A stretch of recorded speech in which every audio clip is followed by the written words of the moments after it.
Meditation is in two parts, basically. The first part is stabilization, 止. The second part is introspection, which is guan. We say guan, 止, guan. The stabilization includes three aspects of it. The counting. Second is following. Third is calming down or stabilization. And then the introspection part contains three aspects too: introspection, turning, and purification. So we've been talking about introspection. During the whole process, introspection is always in there.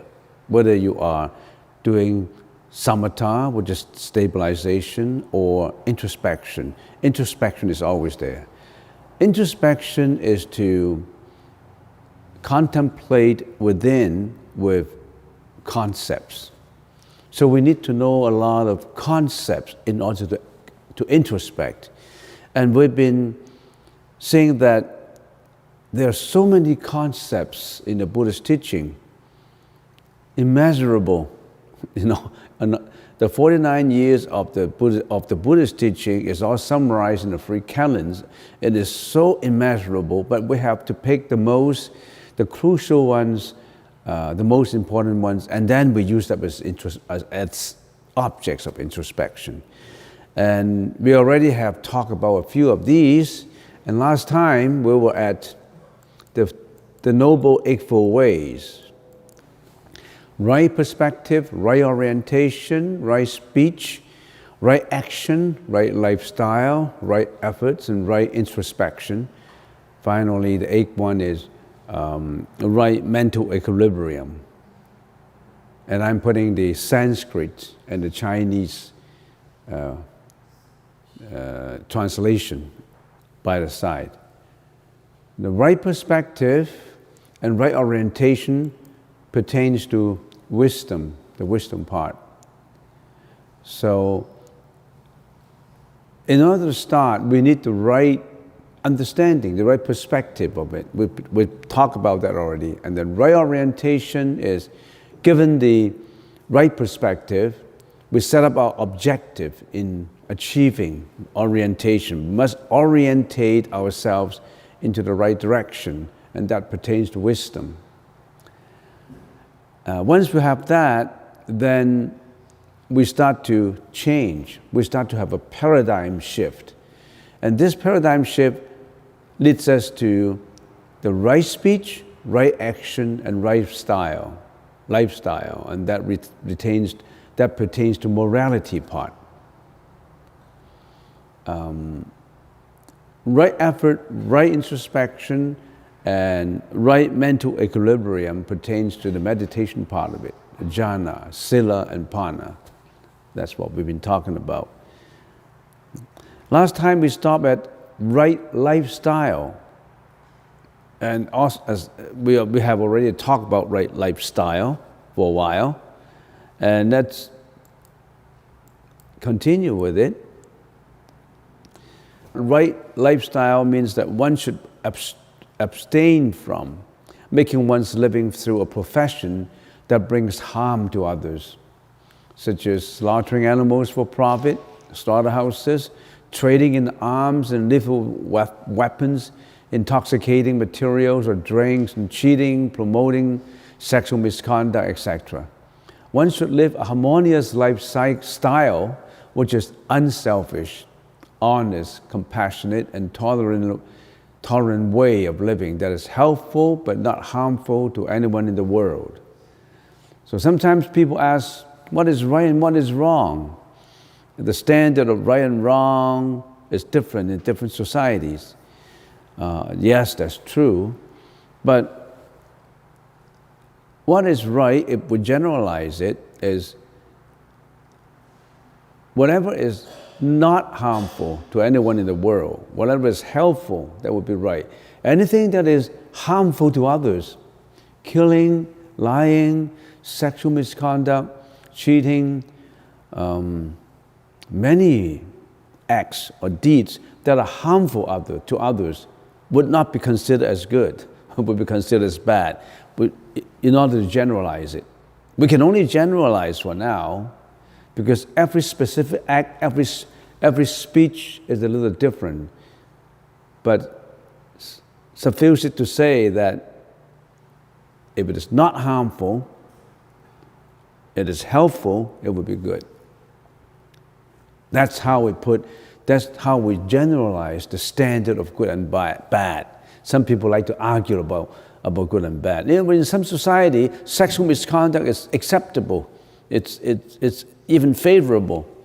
It depends on whether the sexual misconduct brings harm to others or not. So practicing sila, which is avoiding bad, and bhatta, doing good, is the foundation of being a good person. A good person should avoid bad and doing good. More than just avoiding bad and doing good, more than that, you still need to develop your mental discipline to achieve enlightenment. And to achieve this, you have to go on to the next 3 Eightfold Ways. The following 3 Eightfold Ways, which is right effort, right introspection, and right mental equilibrium. That is a gatha or a poem in the Chinese language is 诸恶莫作，众善奉行，自尽其意，是诸佛教。诸恶莫作, avoiding bad. Don't do anything bad. What is Buddhism? To summarize it very generally is avoiding bad deeds, bad speech, bad thought, avoiding that. But that's just passive. You still have to actively doing good. Avoiding doing bad is just passive. But in addition to just being passive, you have to be actively encouraging and actually doing good acts, good speech. 诸恶莫作，众善奉行. So that's the foundation of being a good person. If anybody asks, what's the definition of a good person? The definition of a good person is that good person should be avoiding bad deeds that are harmful to others and encouraging and doing good deeds that are helpful to others. But that's not enough, according to the Buddha. That's just being a good person. You still have to develop a kind of discipline to achieve a mental enlightenment. You still have to develop mental discipline, which is purification of the mind, not just doing good and avoiding bad. And such a kind of mental equilibrium to achieve enlightenment would be involved with the following 3 Eightfold Ways: right effort, right introspection, and right mental equilibrium. Let's explore into that. What is right effort? In the Pali language, is sama, vayama, zheng, jin, jin. Right effort. This comprises 4 parts. Right efforts comprises 4 parts. The first part is prevention. Prevention is to prevent evil and unwholesome states of mind from arising. This is guarding the senses. Because our senses are always reacting to externalities. When our senses, the eyes, the ears, the nose, the tongue, etc., all our senses, when our senses are reacting, are interacting with externalities, emotions come out. All kinds of emotions, like anger, hatred, jealousy, anxiety, worry, depression. It's because our senses interact with externalities. Other than senses interacting with externalities, our mind also interacting too with externalities. And more than just with the present externalities, our mind also interacts with past externalities. In other words, we could remember last year's tragedy, last year's unhappiness, and bring the unhappiness to the present situation now and think about it and ponder on it and feel sad about it. That's what we call depression. You don't necessarily have to see something that would be depressing. You just your tendency is we like to bring past suffering, past experiences onto the present and to attach to it. That's what we call depression, anxiety, worry, and fear. Our mind interact with memories, with memory images, and bring out all these emotions. So, prevention, to prevent evil and unwholesome states of mind from arising, this is guarding the senses. We always have to train ourselves in guarding our senses and not to be affected by externalities. Externalities outside, externalities in our mind, which is still outside our contemplative ability. Externalities is not just outside. Externalities are also involved with memories and images in our mind. Externalities that relate to the past years, that's yesterday or years before. And sometimes we create future externalities and attach to them. We call that worries, anxieties of the future, worries of the future. We create them in our mind. They haven't come yet, but we like to create all these worries, all these anxieties, put it in our mind and think about it and get suffering about it and being sad about it. That's what we habitually do, which bring a lot of unhappiness to us, which bring a lot of suffering to us. The Buddha told us that we have to develop mental disciplines to achieve enlightenment, to get rid of these things. Not about just blind faith of the Buddha, about how you can develop your own ability to fence off all these sufferings and unhappiness. So elimination, the next one is elimination. To eliminate such evil and unwholesome states of mind that have already arisen, this is letting go of emotions by withdrawing our attention from memory images and calming our mind. Now the first one, prevention, is not to let unwholesome states of mind coming up, guarding the senses, not to let a bad thought coming up, prevent. The second one is to actually eliminate those thoughts. There's a higher level, which is quite difficult to do. Such elimination can only be achieved by practicing the next two steps, cultivation and maintenance. There are 4 steps: prevention, elimination, cultivation, and maintenance. What is cultivation? Let's get to the next one. What is cultivation? To produce, to cause, to arise wholesome states of mind. States of mind is thinking, thoughts, not yet arising. It is the cultivation of calm introspection, unaffected by emotions. Cultivation involves the 7 steps to awakening. So we need the 7 steps of awakening in order to cultivate. And the 7 steps to awakening involves a lot of practice, and we need to deal with it in detail.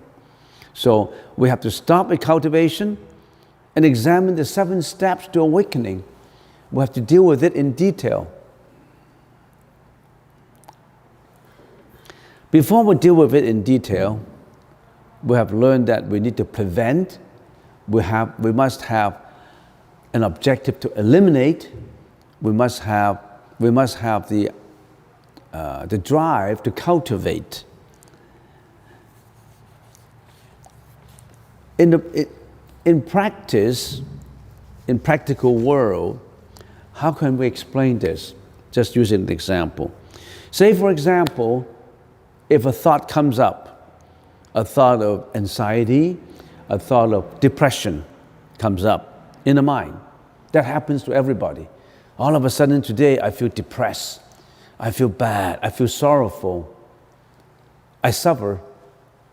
I have anxiety. I have fear. And sometimes I have anger. All this is a mixture. Depression is a mixture of all these emotions.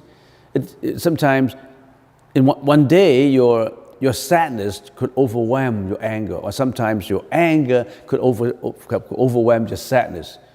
Which degree is higher? It depends on the weather, depends on what comes up. So a thought of depression arises in your mind. Now, how do you use this, what we have learned in here in cultivation, to prevent it, to eliminate it, and to cultivate steps to ease our mind? Simply put, to how to ease our mind. So when a thought comes up, a thought of depression comes up, what do we do? Should we just take medicine to suppress it? Medicine is not healing you from the roots, it's just to cut the branches. All the roots are rotten, you cut the branches. Does it help? You just cut the branch. You need to eliminate from the root level all the bad roots, eliminate them. So a thought of depression arises in the mind. What do? Second step. Immediately, you're aware of the arising of such thought. Oh, my depression arises now. I feel sad. I feel overwhelmed by sadness. I feel worried. I have feared. So you must realize that. You must be aware of the arising of such thought. Then you know it arises in you. Then what do? Distance yourself away from it. Don't follow the thought. Whisper to yourself, this is a thought of depression that is overwhelming me now. I must not be buried by it. I'll let it go away. You must have that thought, that you are a third person looking at the depression, looking at that person that is you who is suffering from depression. But that's difficult. If you're in depression, how can you drop the depression? If I can drop my feeling of depression, then I'm not depressed. So I'm in it. How can I get rid of it? There's no way I can get rid of it. What do? You just realize that you are in depression, and you try to keep silent. You try to still your mind by saying, okay, that depression has become my habit, my friend. I just allowed it to stay, but I know he's by my side. I have to let it, I can't get it away, but I have to be friend with it. I don't want to reject it. I don't want to hate it. I don't love it, but it comes. I just live with it. I just still my mind, keep silence. I don't want to reject it. I don't want to hate it. I don't want to accept it though. I just let it be there. Can you do that? Very difficult. Don't think that you can tell a depressed person and say, drop that idea, it's not good for you, drop that idea. He cannot drop it. He cannot. If you have a hot object, a metal bar that is hot, you put your finger to it, you feel hot. You feel hot. If somebody say, can you drop that heat feeling? I can't because it's hot. How can I drop that burning feeling? Right at that moment, I cannot drop it. Yeah, you feel it. You feel sorrowful. You feel depressed. Just feel it. Don't hate it. Just feel it.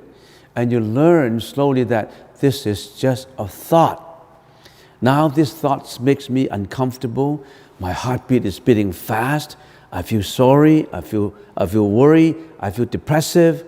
I feel anger in me. Take a deep breath and relax yourself. I have that feeling, but I know I have that feeling. This is just a thought. This is just a feeling. This is not real.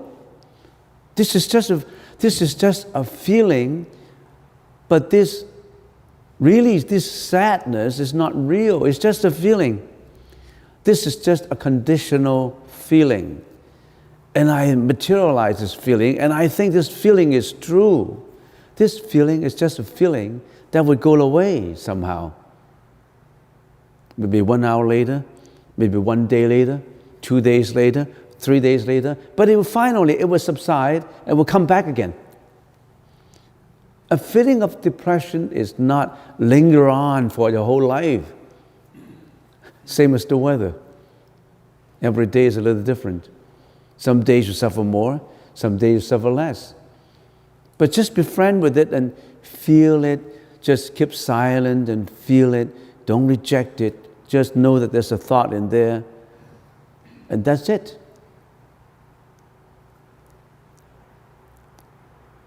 And then, if you have this feeling of depression,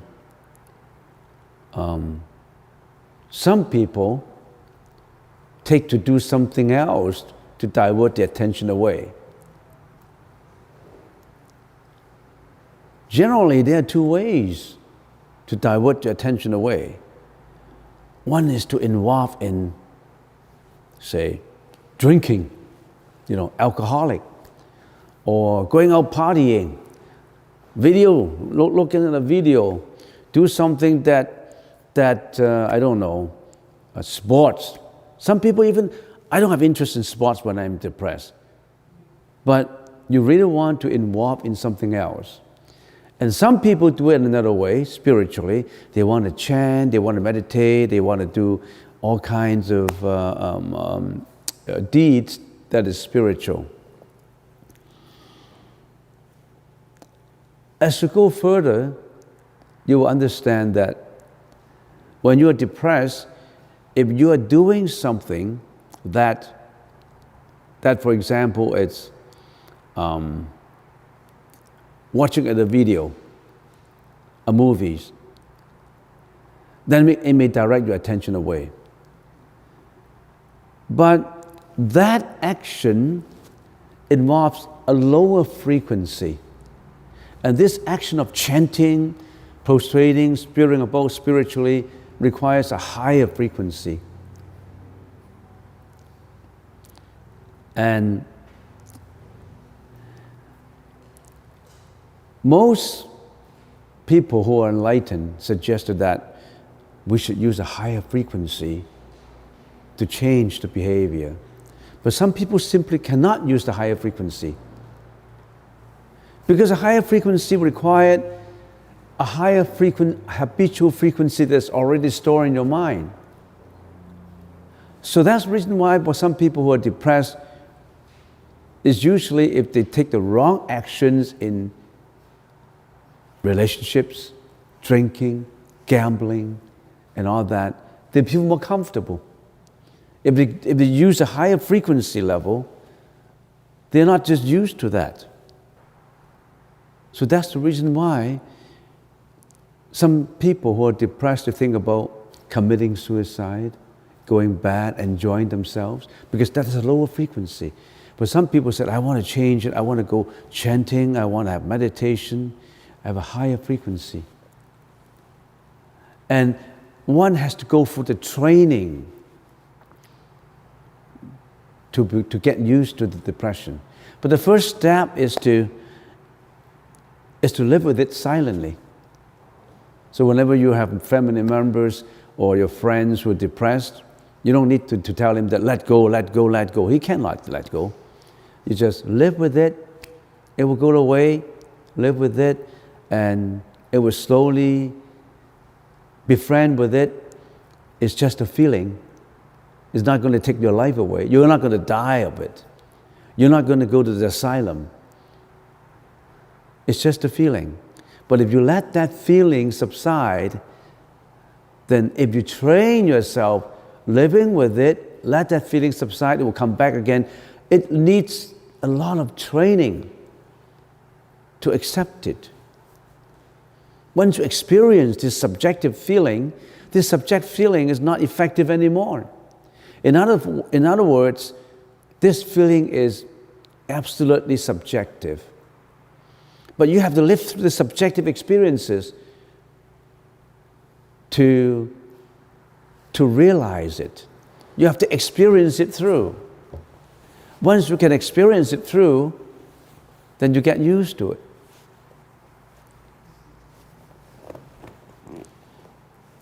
This thought of anxiety or depression or whatnot is just a thought, it's just a feeling, it has no substance in itself, it's just a conditionality or causality.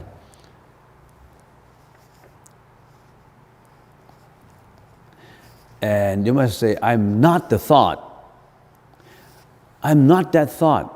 Neither am I the feeling. It just happened. I'm not that thought. I'm not that feeling. It just happened. Don't identify yourself with that thought. You just contemplate and watch that thought. So, simply put, a thought arises. Be aware of the arising of such thought. Watch the thought with the four contemplations, and then let the thought naturally disappear. How do you watch the thought with contemplations? Well, that would be the topic in our seven ways to awakening. 7 steps to awakening. In the Pali language is Satta Bhujanga. The first one of the 7 is introspection of attention. 念觉知, 观念觉知. In the first method or the first attention is you have to take our attention from what we see, from what we hear, taste, smell, and touch, and focus our attention introspectively and continuously to 4 locations. The body, sensation, chitta, and the thoughts that arise in the mind. We did a lot of training. How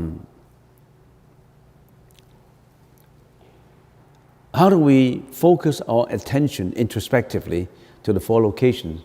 For example, the body. Say we have a body and we observe the body, we observe our breath, we observe if a certain part of the body is painful, we observe that part of the body, if this is being painful. If we say our thought, our brain is attached to something that sorrowful, we know, my thought is now attached to something sorrowful. You act as if you're a third person looking at that thought. You observe how the body feels. Now I feel unhappy. This is an unhappy feeling. I am not that thought, but that's just a feeling.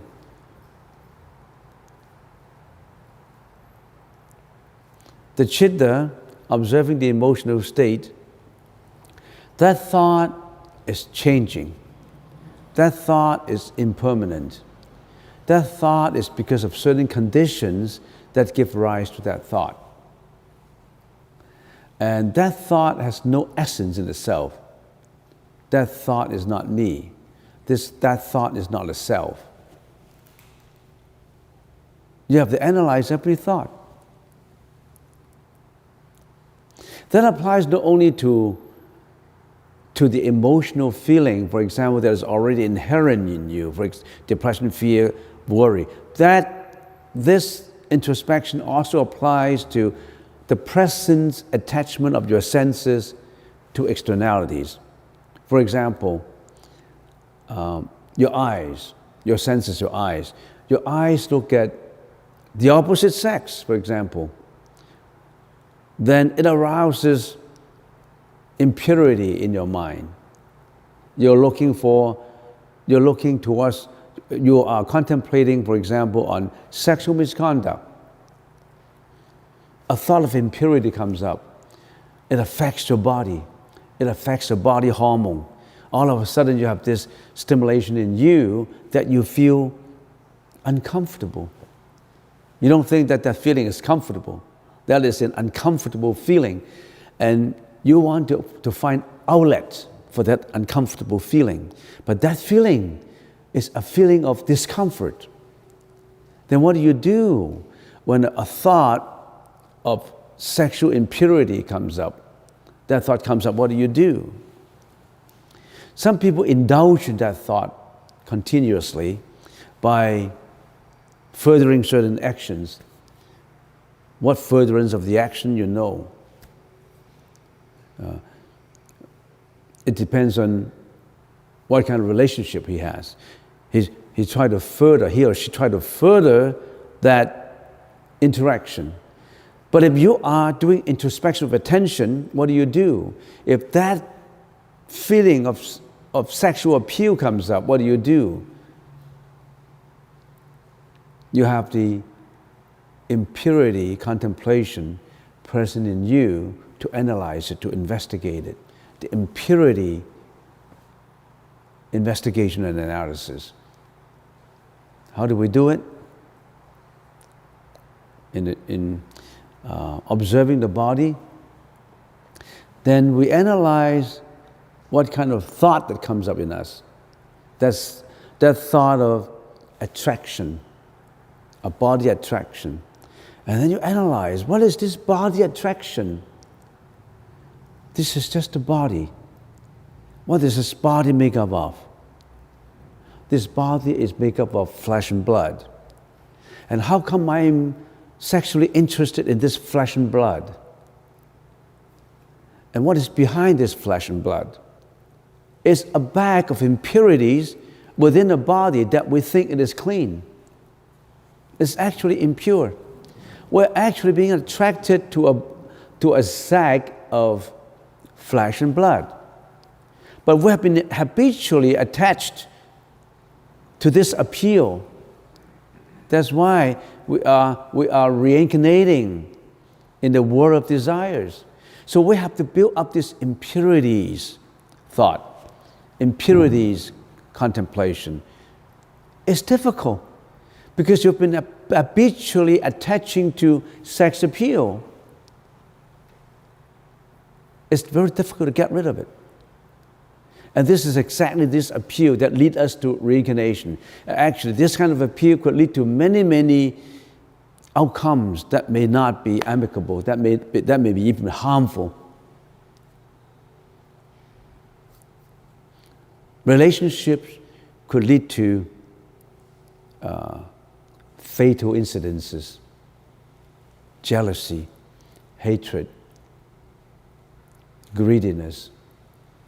All kinds of things may happen because of this attachment. And some people think this is happy. This is not happiness, this is pleasure. Sensational pleasure is different from happiness. But we consider it as happiness. A sex appeal is considered as happiness. Why is it not happiness? It's just a pleasure. Analyze it. Why is this kind of appeal or this action is not pleasure, is not happiness, but just pleasure? We should do some thinking about it. Don't just listen to what the opinions of the others. Analyze it.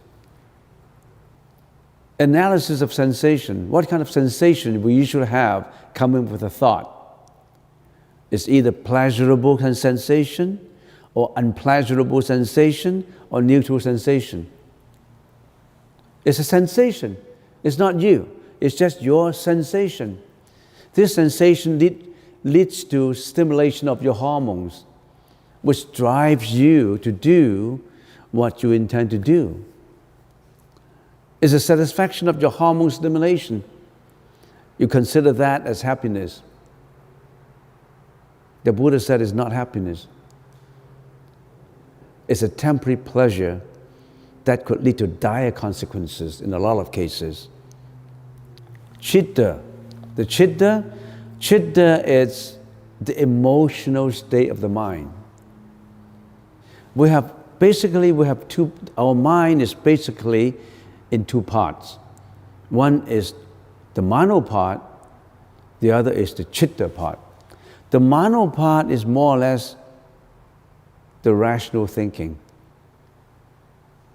And the chitta part is the emotional thinking.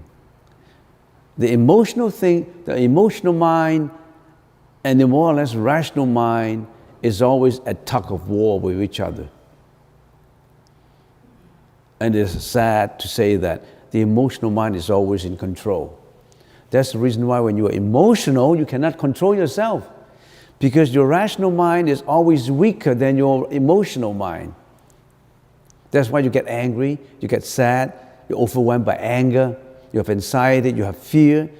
If your rational mind is stronger, then your rational mind will overcome. But that's actually not the case. They're always at tug at war. And when we do a meditation, when we are doing conceptualization, introspection, we're actually training the mano mind to be stronger, so that your mano mind can initially put your emotional mind under control, put the chitta under control.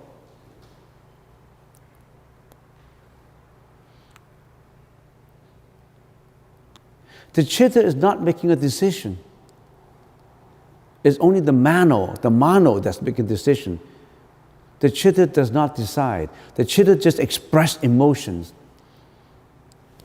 Your emotional mind is not making decisions, but although it's not making a decision, it's always in control.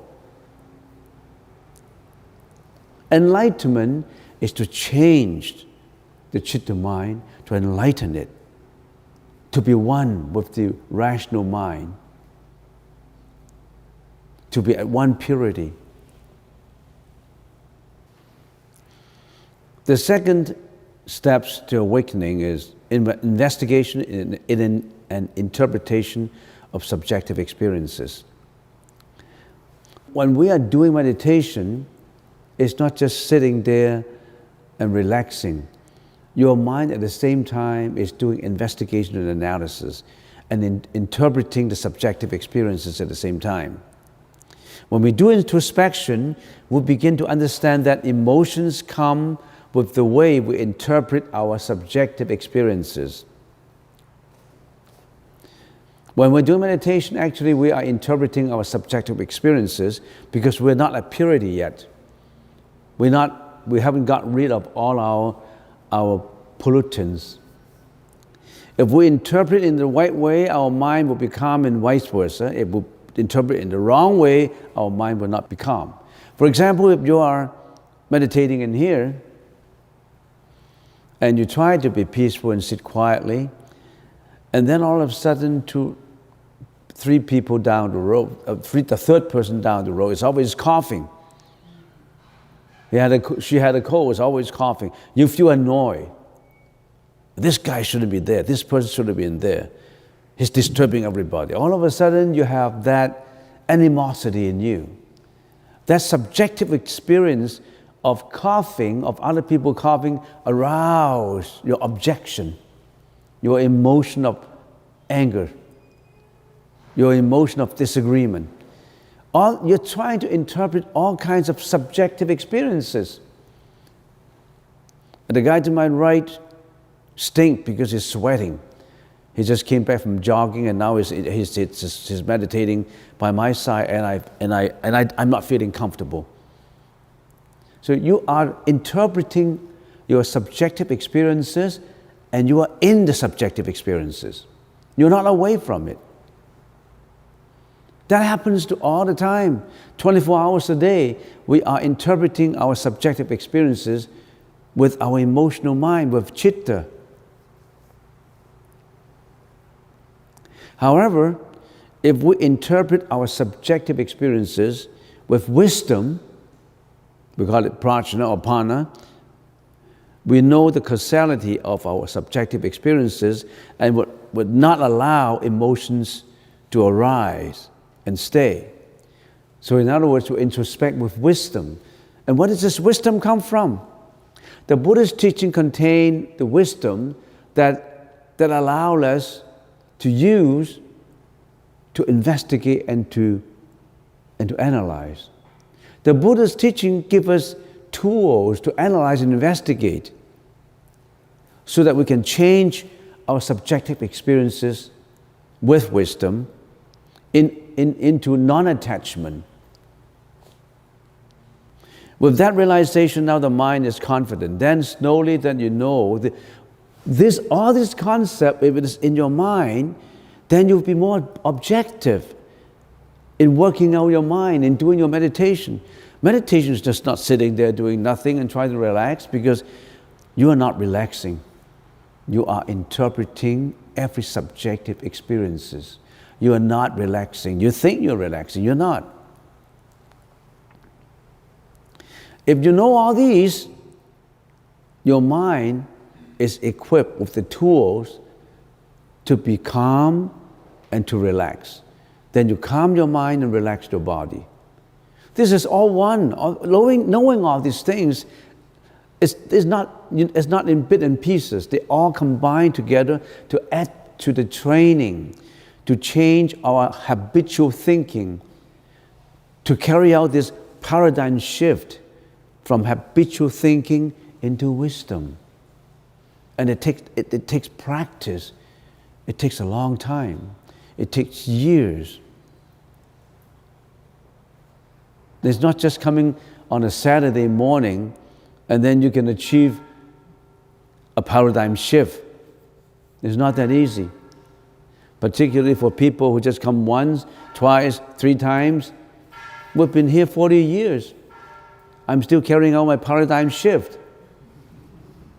And you come for a few sessions, you think, I got it.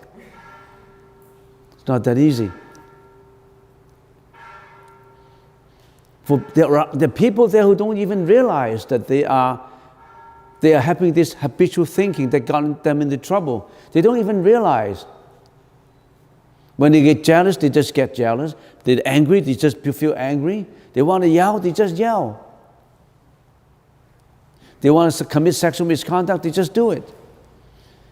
In their mind, I'm free to do anything I want, as long as I feel happy. But that happiness, quote unquote, is it happiness? Or it's just simply pleasure? A pleasure that may lead you into tragedy.